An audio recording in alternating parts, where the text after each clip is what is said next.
Hello guys, welcome back to my channel. Tuni ni khwa him ni lampang hi poin ki patu sei na somcha ka hinei nomen. Tuni sangya subscribe hin bol pi a like share comment hin bol pi jinga tingle ka video in vet pi jing ho zo si chunga ki patu ka hin sei ye. Tingle nang ho support na zala 6k subscriber ilung thai hi tai. Nang ho ne na support jing za ba ki song video hin bol jing kahiin ya chunang ho zoni na support jing ovin lang then thank you for your support think the ka channel hi 1k subscriber lina ko na question aina kinazing kai question na jing khat he min aina ha ball pen khat au min ti chu hela pi ham ti da hoilai ho na hi ham ti hi a hi in hoilai ho ni am ti chu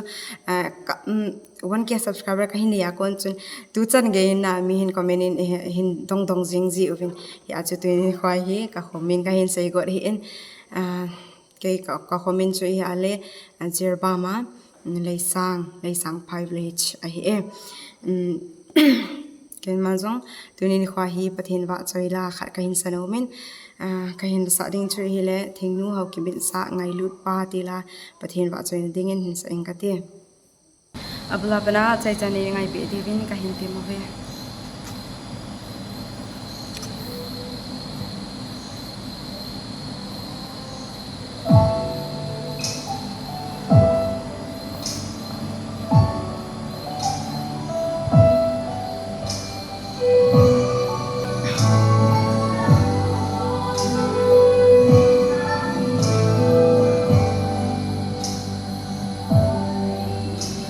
Oi kahi ham pakai na he ipiga bol zina hai boy lului lim sa te ho zi a lung dong zi sunun zong vet thei lo ai sim pa lung sun ngel zong nat sa zi lung sun ka chẳng dia lom in la ngay lut pa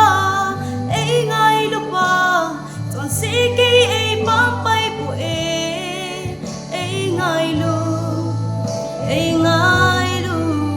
ai kho to dang boy a phat thei ai bo sing sing na ngay lu na chẳng din ka ki lom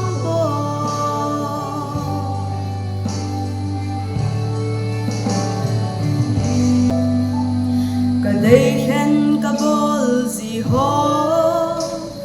kỳ si na bên ai lút gì chỉ ho hi bắt băng in ai sụt thầy lên cả ta sa hi làm thêm thu bên à sông cô in cô xin sông lên cái sương to à kí lo